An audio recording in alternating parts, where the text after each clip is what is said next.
You're listening to Living Out Loud with my mom, Michele Flamer. Yep, she's a flamer and proud of it. Get ready to learn about queers in your communities doing great things everywhere.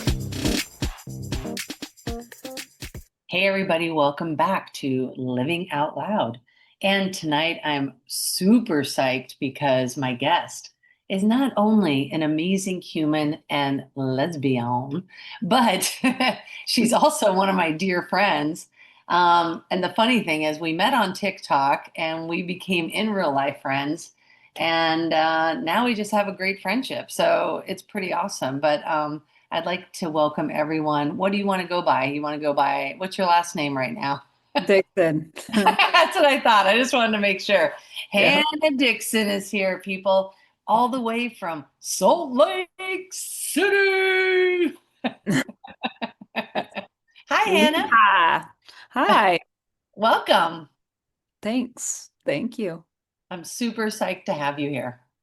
I'm excited. We've been Uh, needing to do this for a long time, but now we can because it's yours. I Well, like it's not even that. I think now is like a great time because of all the cool stuff that you're going to get to share today. And, Mhm. this podcast is about living out loud. So it's like I want to amplify those queer voices that are living out loud in their own backyard, in their communities, in their cities, whether you're running for office or whether you are creating something tangible that people like experiences, and we're going to get into that in a little bit because you literally could make like money off of just telling people what kind of dates they should go on, like your dates, your experiences, that you are so creative.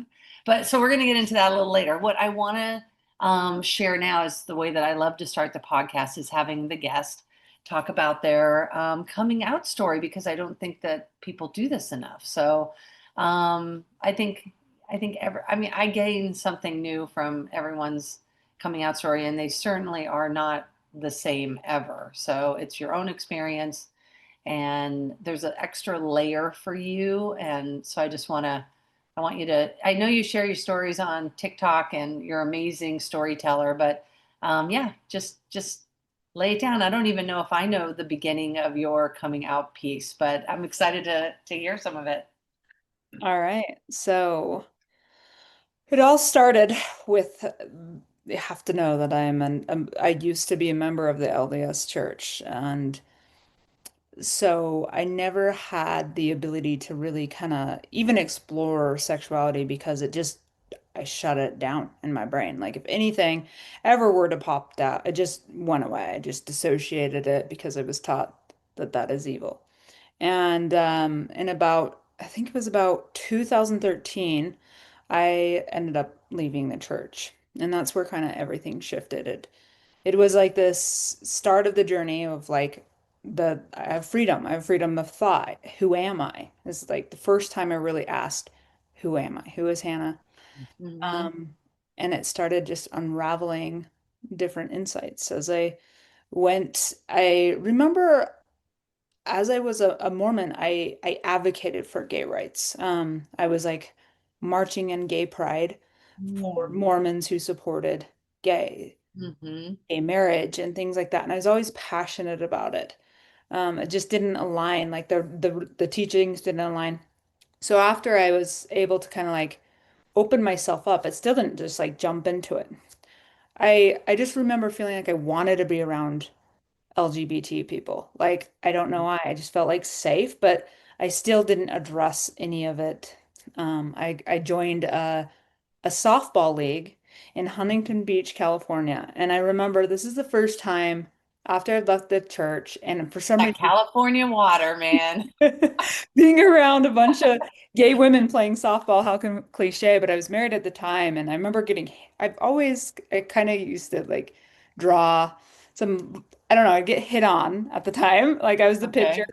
and some girls would come up and they'd be like, are you gay? And I'm like, no. Like I made sure because my husband would come with me at the time and I'd make it clear, like, nope, I just support you guys. I just really like being around you guys. And I remember one time there was this girl and she's like, so he's your only man, right? And she'd asked me, but in the intention, I knew what she was doing, but I remember like just something going through my body of like, Mhm. she knows. It was the first time I felt exposed because I think a lot of people know, but this person really saw me. And I think I started opening myself and I felt seen and not a good, it was scary for me. Mhm. So anyways, it just started kind of unraveling as I started to fall more into who is Hannah and started to get outside more and understand myself a little bit better. And then I went and my first experience where I felt very attracted to a woman was when I was working out and there was this girl. She had short hair and um she just I don't know, I just was like drawn to her. I was like I didn't know if I was attracted to her or like I wanted to like I felt safe that I could be around her or Mhm. she represented freedom to me in some way. Mhm. So it sparked my like something went off. And I just remember feeling this pull. I didn't talk to her for like I think 3 years. Like I had gay panic all the way. Well. That's Much great. gay panic. And then one time I was at the gym and I remember somebody come up to me and they're like, "Hey Hannah, do you want to we're always work out at the same time. We should just go to lunch." And I knew that it was in the same group as that she would be there. And I was Mhm. like, all right, I'm going to do this. But I felt a little bit, there was a lot of guilt still because I was still married to a man. And I remember so many nights hiding watching the L Word. Like it started to like, okay, now this opened my brain. Like I am attracted to women, but I Uh-huh. still had to hide it and I still shamed it. Mhm. And then anyway, so I went to this lunch and I remember she was just sitting there and I just remember feeling really drawn to this human and it started just kind of unraveling. And then I had to tell my my ex-husband at the time, I'm attracted. It was the scariest thing I ever did. Like Yeah. I'm attracted to women. Mhm. And it it was the whole How cliche, was his response? oh, we can, maybe we could probably explore that. We could the threesome situation and it have to Uh-huh. come. Uh-huh. So did you think you were bisexual at that point? Because Yeah. that seems Uh-huh. very common amongst the later in lifers. Yes. Yeah. Absolutely. So I thought I was bisexual and I remember admitting I came out to him as bisexual Yeah. and it felt so relieving. I remember the I next day bet. after I came out to him like listening to like the song. What's the song? Like uh I can't remember it. Anyway, I was I like can blasting stroke. the gay song. Like finally, I like figured out that I'm bisexual. It has happened to me. I'm coming out. Yeah, Want no, the world to know. you won the Here comes millionaire. Hannah. Yeah, just blasting it with tears down my like. This is You come me. back with like rainbow nails and I shit. know this song. This is me. Oh Remember? yeah, Yeah. this is me. Yeah, I love Yes. that from The Greatest I Showman. was like It's freaking crying, anthem. and he Oh, walked in. And he was just like. I kind of bothered him, and I think that's because there was a deep sense of knowing it probably could be more, but it was just yeah, freeing to just admit I am bisexual, at least to him. And yeah. I did tell him about the attraction. So we had to have this conversation about, how can we make it work? How can we make it work within the marriage? You haven't ever I never kissed a woman. How? I didn't know. I didn't kiss a woman and like it yet.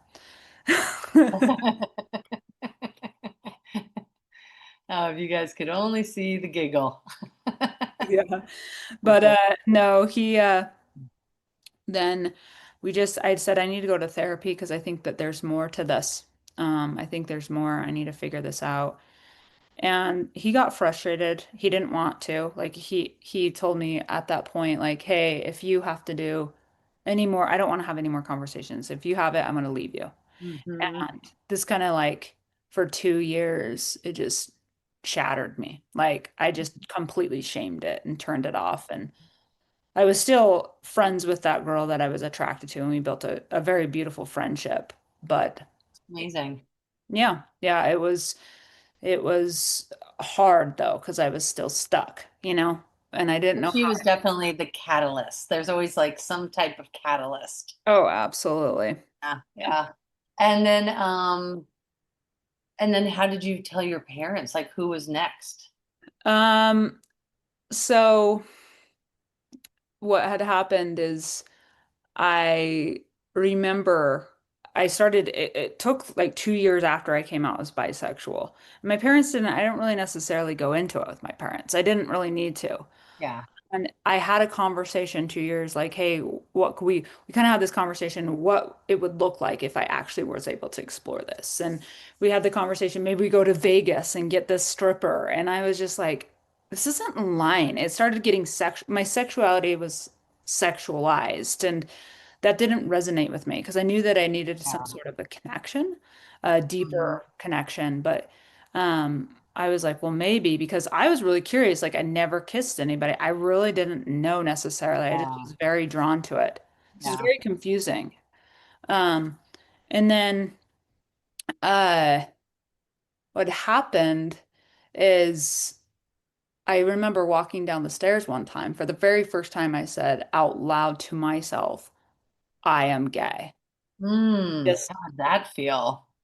It was relieving, but so scary. It came with so much pain. There was so much because when you're LDS, it Oof. was like I was glad that I could say that, but at the same time, it wasn't relieving. It was I had two kids with a man. I'm in a marriage for 14 years, and I didn't want to be gay. I truly really hated this part of me, you know? Yeah. Um, and then when I knew. That's the part. I don't know how much I've gotten into the story of how I found out that I was gay with you, but I do think it prefaces you might have to do some sort of trigger warning on it because it wasn't a Okay. glamorous story. This is real Yeah. and it's raw. Hmm. Um, I had met somebody that was a bisexual, Hmm. and I remember kind of like she's flirting, but I wasn't necessarily attracted to her. But I like to be around people who who knew, I don't know. I like to be around people who kind of understood. I felt that could understood this side of me. Hmm. And anyway, um, she ended up asking, we decided to go on this hike. And I was like, okay, we'll go on this hike. And she ended up being somebody that I don't want to go into too much details on here about. Sure. Um, somebody that pried a little on that innocent side to me and kind of pushed herself on me. Hmm. And in a way that I said no and didn't like at all. But it forced me, I had to have a person like that who intruded in this way, a sociopath. She was a sexual predator, um, like legally, like Yeah. she was. And so it just I had to have that. That's how embedded and how ingrained that I was in my marriage. I had to have that experience in order to really for me to see it. And Hmm. so my first experience with a woman was not ideal, but it taught me so much. And sometimes you have to dance with the devil to kind of find your own light within it. Where do And you get this like strength, this like inner, I don't know if it's like an inner knowing that you have, but I've really noticed it, in getting to be, getting to be friends with you. It's like there's this really beautiful way that you can be introspective. Sometimes you're just extra hard on yourself, I find, and I'm like, just be gentle, just be gentle on yourself.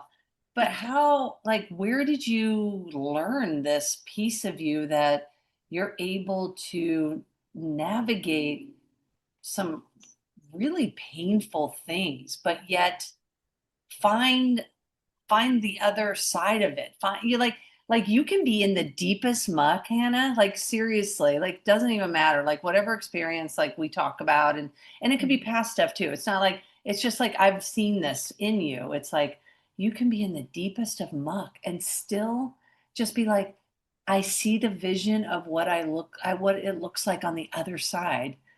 And so many people, I know I talk to so many people, there's not a lot of you where like it's this special strength, like this inner knowing or something, like you know it's going to be better. And you're like, I don't know, it's so fascinating and it's amazing. And I'm just always inspired by it. Thank you. I think it comes with deep work, and it wasn't that way. When that had happened, uh, my coming out story is a difficult one because it's not the glamorous one that, most people get to talk about. Um, but it put me in a position where I could truly unravel some genetic, ancestral, deep-rooted pain that came from Mormonism. Mhm. And I had to if I gave that person, that human, that predator, the power by becoming victim of what I was going to be in, then Mhm. I would never be free. I wouldn't be able to be free. The only way to become free is to reclaim your power. Mhm. So Who taught you that? I don't know. I think Okay. wait, I do know. I think it's my higher self. I think Uh-huh. that I have been guided and Mhm. with my little brother who lost his life to mental health. I think seeing that and witnessing that and um, experiencing what that was like, he has been guiding me every start of the entire Hey, process. when he passed away, what was the timeline here? So he passed away in 2020, and Okay. So, that's yeah, so that was before, but that's when I started going outside, right. grabbing that. But I truly committed. I remember saying out loud, and I actually texted him when he was passed that said, I'm going to find you in the waterfall. I'm going to find you in the air, in the elements of the earth. And you're never like, I know that you're by my side, leading and guiding me. And I said, I promise, brother, because you could not live your life authentically. He didn't, Mhm. was adopted, and there were so much things around that. You couldn't live your life authentically. I promise that I'm going to live mine. He Mhm. was actually the catalyst. Yeah. Yeah. I committed to just no longer putting on my masks that I was Mhm. wearing endlessly to So that was 2020. And then where did the curve of like, just so that we all kind of know what, 2020, so 2020 that had happened, there had been yeah. a lot of healing and a lot of work within nature. Yeah. And then when the 20, I think it was 2021 is where the sexual predator pried on Okay. me. I gotcha. Um, and then after that is when I did some deep reflection work and started getting into it, but I had a lot. I had a lot, but Yeah. No, so you're dealing with loss of your brother, and then the loss of you for a period of time while you're mourning and grieving and this whole mhm, and also probably knowing you and taking care of your family. yes. I Yeah. mean, that is A talk lot. about, yeah, that is a Yeah. matriarch right there, right? Like that is who you are, like in that sense. You're a fucking badass, but it's like that's a lot to take on at once. So hmm yeah, so now your journey is out and proud, and you've got the Iron Wolf project. hmm Yeah. Yeah, and what tell everybody how that kind of manifested into you being on TV, because I think that's the power of you also is like you go when you are locked in, dude, nothing can stop you, like Oh, ever. it's true. So when I was training, the reason why it's called the Iron Wolf Project is my little brother and used to call himself the Lone Wolf. And I Mhm. feel, and I can't speak for him, I feel that he struggled with his sexuality. Do I know this? No, but I'm pretty sure within my own self that he did. And when he took his life, in order to grieve that process, he was a mirror to me because I was struggling with my own demons and he felt alone, a lone wolf.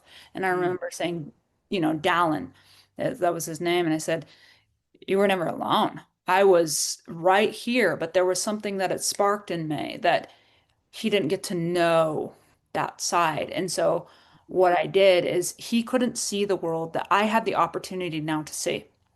So I decided to commit to myself to I already had this connection with the land, with the earth, that I could just be there. I didn't have to wear a mask when Right. it was the one place that I could just sit and be, and nothing about it judged me. And so I wanted to take him in spirit. And so I used to paint these rocks with wolves on them with I positive love that. messages. And I would set them in places hoping, whoever would pick them up would need that message. And I would take little videos and share it on my own personal social media page as I trained for an Ironman. And then the Ironman that I completed kind of in his honor um, was was uh, where I stopped doing it at that point, but Hmm. realized, okay, I've had so much healing within the land that I want to do what's next. And that's where the Iron Man, Iron Wolf project started. I freaking love that story so much that you kind of can't get to know you without understanding these sort of parts, first. So Yeah. now, like, because you grew up in Utah, so when you look out at these trails, do you still see that unknown, like that? Do you still you still get Oh, excited and like yeah, exploring? Yeah, I know you do, but I want, the audience to know this. Like, if they absolutely. saw your smile when you are videotaping, when you're in front of the camera showing everybody how ugly Utah really is. Terrible. Wait, terrible, terrible. Don't go and visit. It's horrible. Um, yeah, like when you see those trails, like what is that moment like when you stop, take it in, and just what speaks to you? Because I know you have a few spots on the trails, and you have certain Mm, trails that really almost they really do speak to you. Like the trees, like mm, you're connected in a way on some of those trails where you've had the biggest moments of aha or and also dealt with the biggest sadness too. mhm. So I like to picture it as when I was going through this, I'm making kind of light of the difficulty of, let's call it the dark night of the soul. Let's just go for it Yeah, because yeah. I was truly dancing with the own demons within myself Hmm. that I didn't want to live at that time. I didn't. But I knew I had to for my children. Hmm. And I kept walking into nature because it was the space that would hold me in the darkest hour and shine a light. The light was the beauty.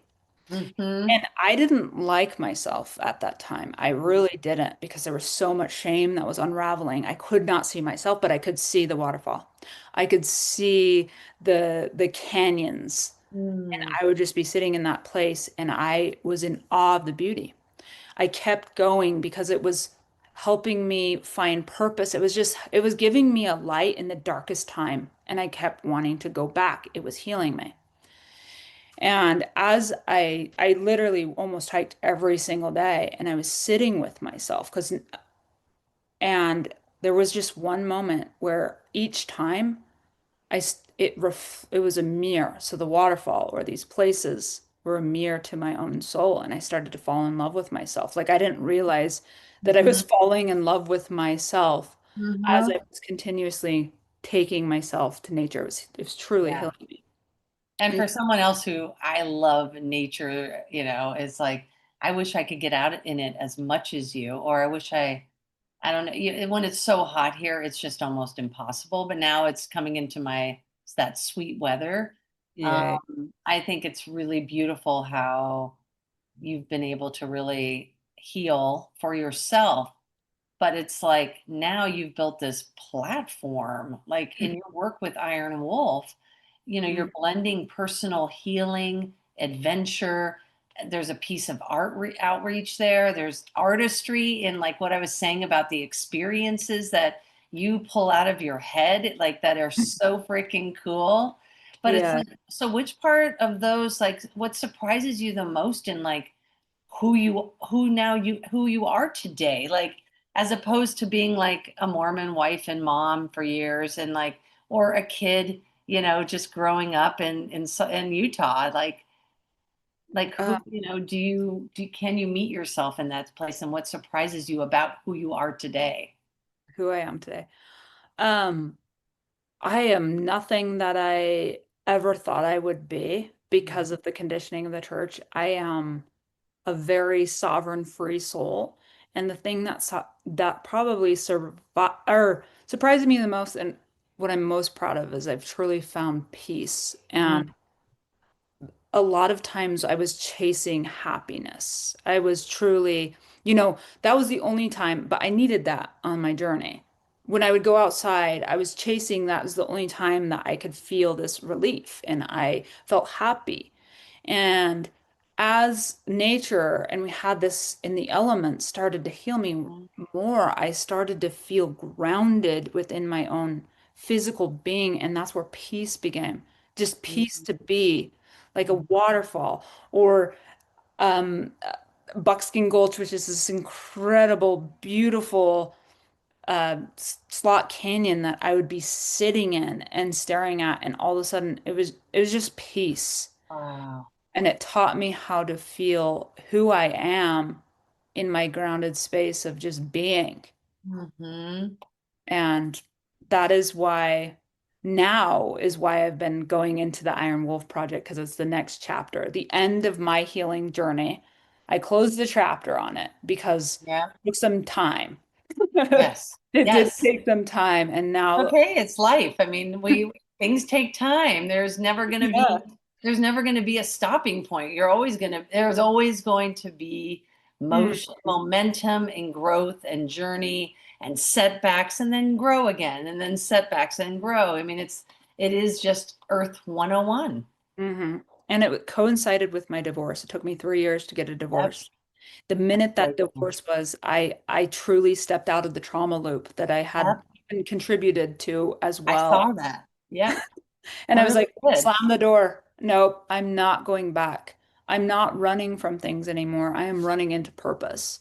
And Mhm. it's pulling me like I feel like this magnet. And Mhm. it's not in a rush or anything. Mhm. I'm just flowing. I Mhm. know where I want to You're be. vibrating at this higher frequency, and this is not only for your highest good, it's for others, because like what do you notice about the people who are like responding to these adventures with you? Oh, it's incredible because there's a lot of women and it makes sense that I'm starting this in Utah. And what it Yes. is I'm cultivating a women's community that empower and people just feel safe because there's a lot of ex-Mormons that have left the church and Mormons are used to community. And when Mm, you lose that, that's the one beautiful thing that Mormonism I feel has is we I have this agree. very, I very agree. good sense of community. And so when we lose that and we go into this world of unraveling and deprogramming from the religion that we had, and then all of a sudden we feel nihilism and there's so much anger. We don't have pe You feel so alone. And so Mhm. I am like, nope, we're not alone. We're not a lone wolf. Build And it, they will come. yeah. And so now I find that the women that are coming and are in these same similar positions, either that I have been in or they have done a lot of healing and they're ready to just kind of step forward and find this beautiful sense of healing within community. And it's Yeah. incredible to see. It's so healing to witness it. So, like looking ahead in like the next 3 to 5 years, what do you imagine for this? Is there a milestone? Is there a place you want to go? Absolutely. What does the community look like in the next 3 to 5 years? I mean, I know it's a big yes, but I'd love to hear, when we say our purposes and out to ourselves is one thing, right? To write it down is another, and then to say it out loud is a way to manifest things at a faster pace. Absolutely. That's just science, baby. Uh-huh. Manifestation and That's action. right. The science of law of attraction and manifestation. It's all there. Absolutely. There are three pillars to my experiences. One And is by the way, ladies, or gentlemen, whoever's listening, she's a Capricorn. So when yeah, you are hearing now the process of the brain, there are three pillars. This is very, very Capricorn right here. yes. Organized, organized, methodical in your process. Okay, go for it now. I just had to say that. Okay. Fun is a healing component that we as women, as adults, we forget to play. We forget to Agreed. play with each other. When we were younger, we forget. And something about nature, especially with me, this is where I thrive in play. I'm Yep. like, Yep. let's go play. Let's go have fun. Let's go dance. Let's go dance around a fire and do Yep. weird dances. I'm not good. I don't care. Let's just be ourselves and just play, laugh, Uh-huh. have fun. So I do adventures based on play, which that was the one that I just cultivated and Oh, created. that Halloween one was great. It was so much fun. So great. And, the second component is healing with self, healing with nature. And that is why right now I am collaborating with different healers. And Mm. one I'm super excited about does native practices. So she may come out with drums, and we might be in these beautiful places that I've been. And I envision all these women coming, and I feel that I'm a bridge. So I feel a lot of these women don't necessarily haven't tapped into this spiritual side, and that's okay. I want people to just be open to new experiences. And so, can you imagine sitting in this beautiful slot canyon where you may have my friend, a shaman, who comes out in this with this drum, and we're all just sitting there not knowing what the experience is. And I will not tell all of my experiences there because that's my Yeah. favorite part, is the surprise element of it. Yeah. Connection with self, connection healing within the elements of nature, utilizing shaman, Reiki, energy workers to cultivate an energy of safety and community.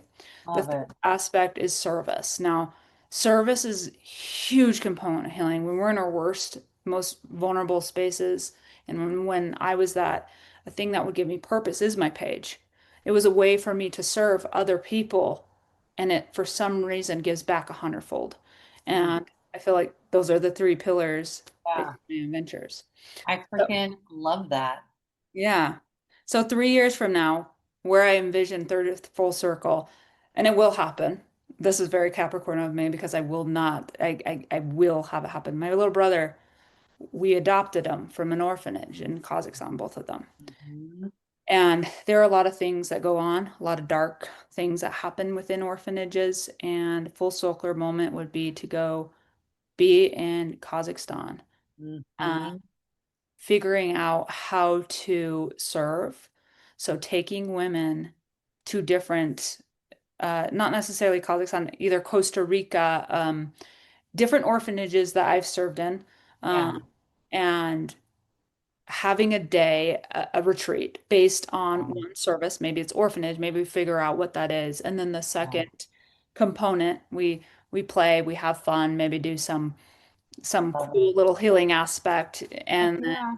we do adventure, like we have an adventure. So it's very based around those three pillars, everything I do, but I want to get it I centered in freaking Utah, then global, yeah. and then international in three What years. about different cities here in the States? Is that Absolutely. something? Okay, so Yeah. like ambassadors in different places. Hmm. Maybe, yeah, maybe like a Iron Wolf certification, they have to go through. I don't know. I mean, I don't know, you maybe. and I just always we know how to dream big and we know how to put it all in motion if we felt like it. So uh, Yeah. I'm excited for all of this part because I can't wait to be a part of it. Um, I find like one of those things also like when you're alone on the trail, like when you're out just hiking, because you solo hike a lot. Mhm. Maybe at sunrise or like near dusk, what is that internal voice you're leaning on these days? How does it sound these days? Is it, you know? Um, it so I just went on one of to Kanab and it sounds literally just like presence. I don't know how the internal voice is just in great deep gratitude. So it might be like, I am so blessed. I can't wait to share this with people. Mhm. I I love this. Mhm. I love the peace. I love my freedom. I may not have a lot financially, but I am full of abundance. Mhm. Um, it is.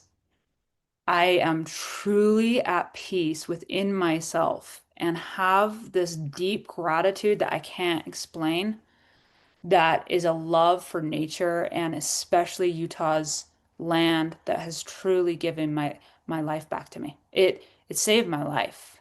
It I love that. and I made a commitment to the land to also I want to share this because I know that there's people that have been where I have been in the darkest moments, that if we Mhm. can just find pause within ourselves and maybe just find one Mhm. little light, we can survive the next day. We can take one step, we can take one breath, and we can continue to just actually live our life. And it doesn't look like that there's no hard times. That's going to happen no Yeah. matter what.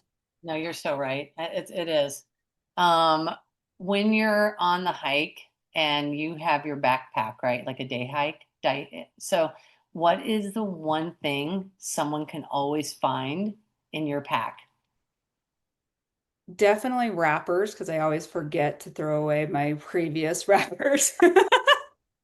So you just have like trash at the bottom because you Yes, keep putting like fresh snacks in there or something. exactly. Maybe. Probably, I mean, there's always got to be water, but it's never organized.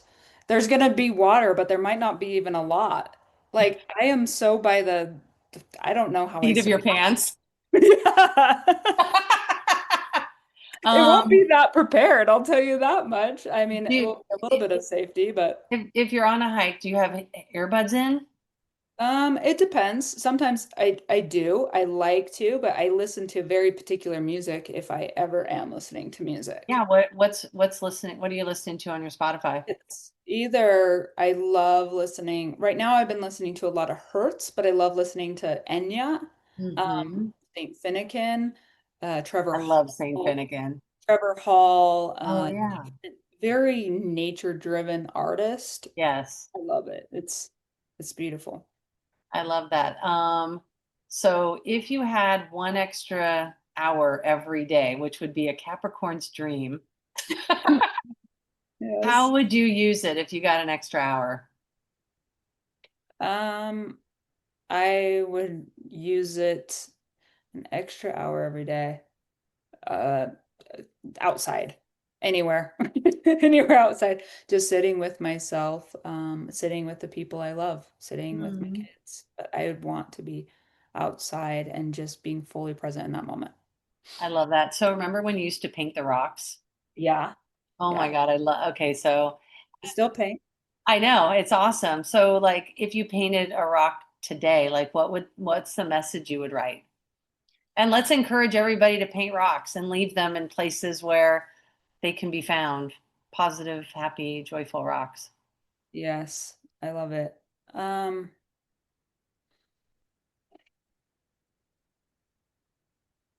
I would paint a rock that said peace is within presence. I love it. Probably what I'd do. Yeah, it's within presence. Well, I appreciate you, and I'm really happy that I got to share you with a little corner of my world and these amazing people that I get to, share share other people with. So the audience, I'm sure, will really appreciate you. And they Yes. can find you only on TikTok, or you going to come back to Instagram a little bit? I only have space for one social media platform. And it's On TikTok, It people. is on TikTok, Emerald Project. But wait, pause. I Yeah. want to tell your people how amazing Michele is. I through this through this time, and I am scratching the surface and actually trying to put as much light as I can in that dark time. Hmm. Michele has been a consistent human friend that has shown up for me, even when just it doesn't have to be, it's just the littlest ways, whether it just be a morning text of some positive message, um, just checking in. She is truly an incredible human, consistently herself and consistent in her relationship. So I want to say congratulations. This is going to be big, and I can't wait to bring people also that I meet along the way. Oh, me too. I love who you're suggesting already. And I know that, I mean, this is what makes me excited. It's like you're doing it out in nature and I'm doing it here in a studio and then joining out in nature. But I think we have such a similar desire. Our why is really to build community and to highlight, and to highlight that there is good, there's positivity, there's hope, in this climate that we are all living in together. We're still in it together, I think. But the nice thing is we're not giving each other COVID anymore. So now we can be together. You know what I mean? Exactly. But thank you for that, my sweet friend. I appreciate you, and I am honored and always happy to Marco Polo or text or however it is that we find we need each other in those moments. So I am forever grateful, and I'm just so happy you can be here. Thank you. Yeah. Thanks for having me on. Thanks, Pod Squad. Appreciate all of you, and we'll see you again here on the podcast next week. If you liked this episode, please hit the follow button and remember, sharing is caring. Until next week, stay proud, stay loud.